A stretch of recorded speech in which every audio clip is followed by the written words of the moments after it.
আসসালামু আলাইকুম বন্ধুরা, সবাই কেমন আছেন? আশা করি আল্লাহর মতো ভালো আছেন। বন্ধুরা, আজকে খুবই মজাদার সুস্বাদু একটা ভর্তা বানাবো। এই ভর্তাতে ভাত খাবেন, কখন প্লেটের ভাত শেষ হয়ে যাবে আপনি নিজেই জানবেন। আসেন মূল ভিডিওতে চলে যায়। আশা করি ভিডিওটা ভালো লাগবে আপনাদের।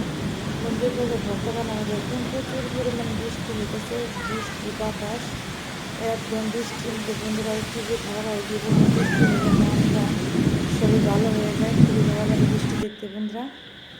এখন আমি বন্ধুরা এই যে শুকনো মরিচটা তেলের মধ্যে সুন্দর করে ভালো করে ভেজে নিব।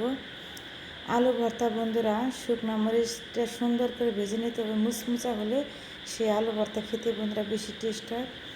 এই আলু ভর্তাতে বন্ধুরা ভাত খাবেন, কখন আপনি প্লেটের ভাত শেষ হয়ে যাবে আপনি নিজেই জানবেন না।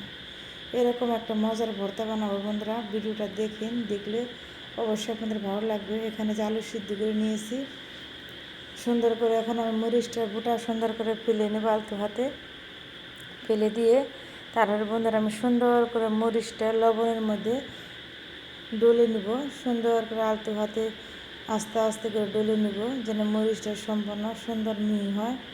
সুন্দর করে ভালো করে ডলে নিয়ে আগে প্রথমে মরিচটা ডলে নিতে হবে লবণ দিয়ে, তা নাহলে মরিচ ডলা ভালো হয় না। এখন আমি পেঁয়াজটা দিয়ে আবারও সুন্দর করে ভালো করে মাখিয়ে ডলে নিব, আস্তে আস্তে ধীরে ধীরে মাখিয়ে নিব। মরিচ ডলা দেখেন কি সুন্দর কালার হইতেছে। এখন আমি বন্ধুরা সরিষার তেল দিয়ে দেবো, সরিষার তেলটা দিয়ে সুন্দর করে ভালো করে আবার আলতো হাতে মাখিয়ে নিব।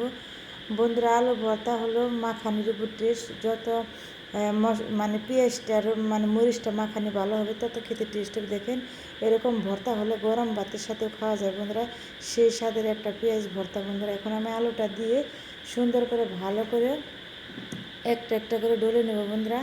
আলু ভর্তা হচ্ছে বন্ধুরা মাখানির উপর টেস্ট, যত আলু ভর্তা মাখাবেন সফট হবে তত মজা হবে আলু ভর্তাটা খেতে বন্ধুরা। আমি সুন্দর করে মাখাইতে মাখাইতে আলু ভর্তাটা একদম তুলার মতো বাউটির মতো তুলা তুলা বানিয়ে হবে, সফট বানিয়ে ফেলবো বন্ধুরা। সুন্দর করে ভালো করে কুচলে কুচলে মাখিয়ে নিব। দেখুন বন্ধুরা কি সুন্দর নরম সফট হয়েছে, মনে হয় এখনই ভাত খেয়ে ফেলি। এরকম ভর্তা হলে বন্ধু আর কিছু লাগে না, এসে আপনি এক প্লেট এক থালা ভাত খেয়ে উঠবেন। দেখেন কত সুন্দর হয়েছে বন্ধুরা ভর্তাটা, দেখছেন বন্ধুরা, মনে হয় যে কি অমৃতর মতো লাগতেছে ভর্তা দেখে বন্ধুরা। এখন আমি বন্ধুরা ভর্তা দিয়ে ভাত খাবো। এই যে এখানে আমি পানি নিয়েছি, এখানে গরুর মাংস আছে, এখানে আমি ভাত শুকনো মরিচ নিয়েছি। সুন্দর করে দেখেন ভর্তাটা কি সুন্দর মিহি হয়েছে। আর কাঁচা পেঁয়াজ দিয়ে ভর্তা শুকনো মরিচ দিয়ে বানালে বন্ধুরা সেই স্বাদের একটা ভর্তা হয় বন্ধুরা। আমার রেসিপিটা যদি আপনাদের কাছে ভালো লাগে লাইক কমেন্ট করে সাবস্ক্রাইব করে আমার পাশে থাকবেন। আপনাদের জন্য দোয়া ও ভালোবাসা রইল। সবাই ভালো থাকবেন, সুস্থ থাকবেন। আল্লাহ হাফেজ।